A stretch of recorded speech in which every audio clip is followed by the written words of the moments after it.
99 باتیں صحیح کر رہا ہو کہ جب سر میں درد ہوا کرے تو 2 گولی پیناڈول کھا لیا کرو. آپ نے کہا ویل ڈن. سارے ڈاکٹر یہ کہہ رہے ہیں یار تحقیق ہے اس بندے کی.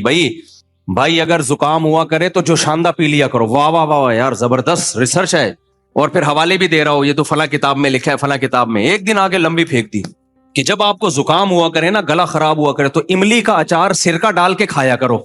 آئی بات سمجھ؟ وزن کم کرنا ہو تو کولڈ ڈرنک پیا کرو.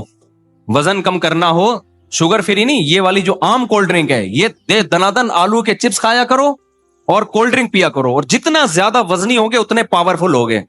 غلطی تو ایک ہے میرے بھائی, لیکن ڈاکٹروں کی نظر میں اس ڈاکٹر کی 2 ٹکے کی ویلیو رہے گی نہیں اس غلطی کے بعد.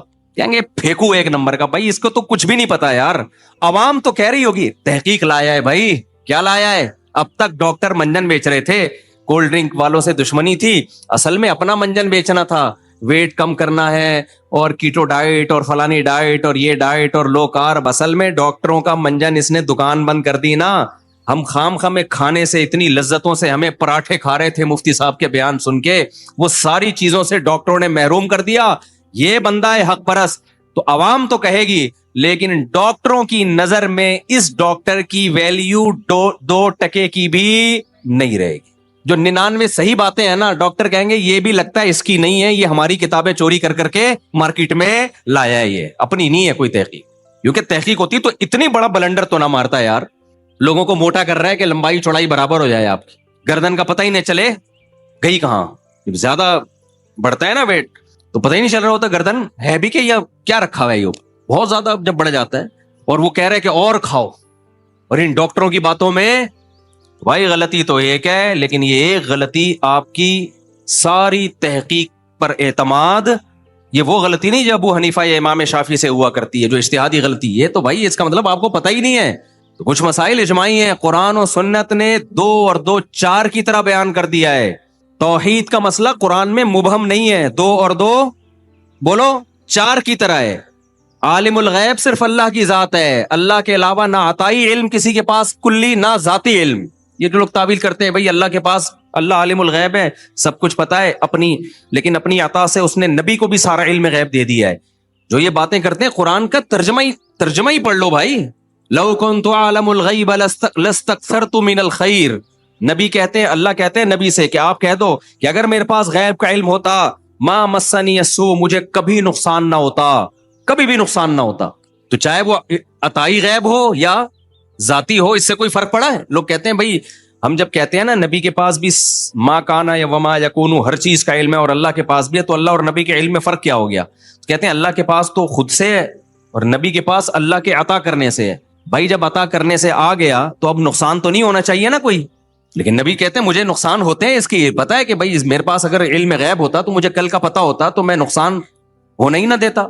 ابراہیم علیہ السلام کو اگر پتہ ہوتا کہ بچہ ذبح کر رہے ہیں, نہیں ہوگا دمبا یا بکرا, تو یہ قربانی ہوتی. تو جو اتنی بڑی بڑی چیزوں کا انکار کر کے کہے کہ نبی کے پاس ما کانا یا وما یکون ہر چیز کا علم ہے, تو یہ آپ سے غلطی ایک ہوئی ہے, لیکن یہ اتنی وزنی ہے کہ آپ کی تحقیق پر اعتماد ختم کرنے کے لیے کافی ہے کہ بھئی آپ کو کخ بھی نہیں آتا قرآن و سنت کا. آپ قرآن و سنت کی تشریح کے علاوہ کوئی اور کام کرو کائنڈلی, آپ دوسری شادی کر لو, آپ یہ کام چھوڑ دو. آپ اسی پہلی بات, قرآن نے توحید کا مسئلہ 2 اور 2 4 کی طرح بیان کیا, اس میں کوئی کنفیوژن نہیں ہے. دوسری بات, عالم الغیب قرآن جگہ جگہ کہتا ہے صرف علم غیب کس کے, کلی علم غیب کس کے پاس ہے؟ اللہ کے پاس ہے. ایک دفعہ ایک صاحب آئے, مجھے کہنے لگے, میری عمر 17 سال تھی اس وقت, مجھے کہنے لگے کہ قرآن تو کہہ رہا ہے وما هو علی الغیب بضنین, نبی کو ہم نے جو غیب کا علم دیا ہے نبی اس میں بخیل نہیں ہے, نبی اس میں بخیل نہیں ہے. اس کا مطلب نبی کو غیب کا علم دیا ہے. میں نے کہا غیب کا علم دیا ہے, کلی کی بات ہو رہی ہے, سب کچھ دے دیا.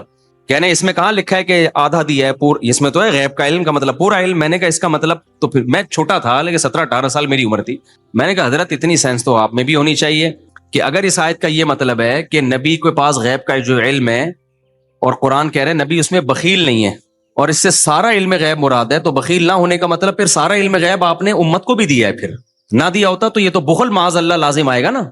نہیں آئی میرا خیال ہے بات بھائی. اگر اس سے کلی علم غیب مراد ہے کہ ما کان وما یکون, جو ہوا جو ہو رہا ہے جو ہوگا سارا علم اللہ نے نبی کو دے دیا, اور اللہ یہ بھی کہہ رہے ہیں کہ نبی اس پہ بخیل نہیں ہے.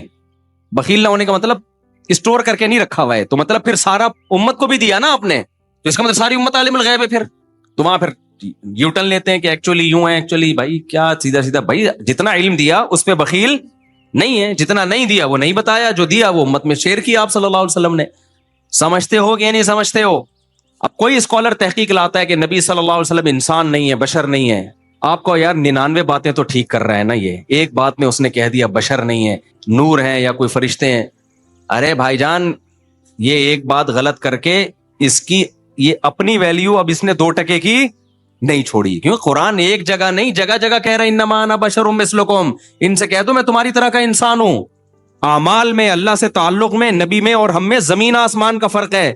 بشریت, انسان جسے کہتے ہیں, آپ کے والد بھی انسان تھے, آپ کی والدہ بھی انسان تھی, اور آپ کی اولاد بھی انسان ہے جن کو سادات کہا جاتا ہے, سید کہا جاتا ہے. ہاں ہدایت کا نور ہے, ہدایت کا نور ہے بھائی, علماء بھی ہدایت کا نور ہوتے ہیں, قرآن بھی ہدایت کا نور ہے, اس میں نبی زیادہ نور ہیں, علماء نبی کی نسبت کم نور ہیں. جو بھی لوگوں کو سیدھا راستہ دکھائے گا وہ ہدایت کا نور ہے وہ. لیکن آپ ماہیت کے لحاظ سے تو بشر ہیں, سید البشر ہیں, تمام انسانوں میں سب سے افضل. آدم کی اولاد میں آدم علیہ السلام کو خلقہ من تراب, قرآن کہہ رہا ہم نے مٹی سے بنایا, اور آدم علیہ السلام کی اولاد میں اللہ نے ہمارے نبی کو پیدا کیا. تو جب آدم مٹی سے ہیں تو ہمارے نبی کیسے نور سے بن گئے بھائی؟ یہ 2 اور 2 4 کی طرح عقائد ہیں. اب کوئی اسکالر 99 باتیں صحیح کر رہا ہے, ایک بات میں یہاں کے گڑبڑ کر رہا ہے. بھائی اس کا مطلب الحمد سے لے کے والناس تک اس نے قرآن سمجھا ہی نہیں ہے. تو 2 اور 2 4 کی طرح باتوں میں آپ گڑبڑ کر رہے ہو بھائی.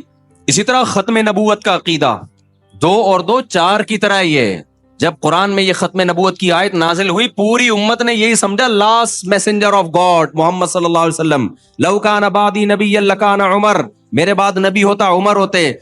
حضرت علی سے آپ نے فرمایا کہ میری تم سے نسبت وہ ہے جو موسیٰ کو ہارون سے تھی, لیکن میرے بعد کوئی نبی نہیں ہے. کیا مطلب, اگر نبی ہوتے تو اللہ ایسا نبی بناتے جیسے موسیٰ کے ساتھ ہارون کو بنایا, کہ نبوت ختم, ہر طرح کی نبوت ختم. تبھی صدیوں سے امت اسی اجماعی عقیدے پہ رہی, بھائی اب کوئی نبی نہیں آ سکتا. اچانک ایک شخص اٹھتا ہے اور قادیانی کہتے ہیں یہ اللہ کا نبی ہے. اور تحقیقات اب لوگ جا رہے ہیں تحقیق, تبھی امام حنیفہ کا قول ہے کہ جو نبی کی نبوت کا انکار, ختم نبوت کا انکار کرے اور وہ یہ دعویٰ کرے کہ میں نبی ہوں, اس کے پاس تحقیق کے لیے جانے والا بھی کافر ہے.